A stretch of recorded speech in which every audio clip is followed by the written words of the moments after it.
Ate, asan si Elaine? May ibibigay kasi sana ako eh. Ay, wala na. Umuwi na. Kanina, paano ba yan? Wow, cute naman yan! Akin na lang to! Bibigay ko to kay Elaine eh. Binili ko to kasi nakita ko yung bag niya, luma na, kaya binili ko siya. Wow, sweet naman. Napansin mo pa talaga na luma na yung bag ni Eileen. Tsaka favorite color niya yung purple. Ito, isa. We had to live just like they would. It ain't their business, but they in it. Ate, asan si Elaine? May ibibigay kasi sana ako eh.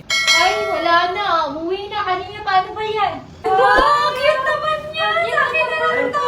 Bibigay ko to kay Elaine eh. Binili ko to kasi nakita ko yung bag niya, luma na, kaya binili ko siya. Wow, sweet naman. Napansin mo pa talaga na luma na yung bag ni Eileen. Tsaka favorite color niya yung purple. Ito, isa. Hindi, pwede. Gantay ito eh.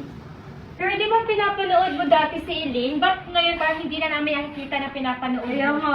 Eh kasi may Zaidi na yun eh. At saka magkaibigan lang naman kami ate. Sabagay, may anxiety na kasi. So, paano ko ito mabibigay kay Elaine ate? Siguro pag nagkita na lang ulit. Pero ewan namin kung kailan. Sige ate, tago ko na lang muna to. Sweet naman ni Kenan. Pero lagi ko nakikita sa mga comments na ang daming nagsiship sa Kenlyn. What if ilayag ulit natin sila?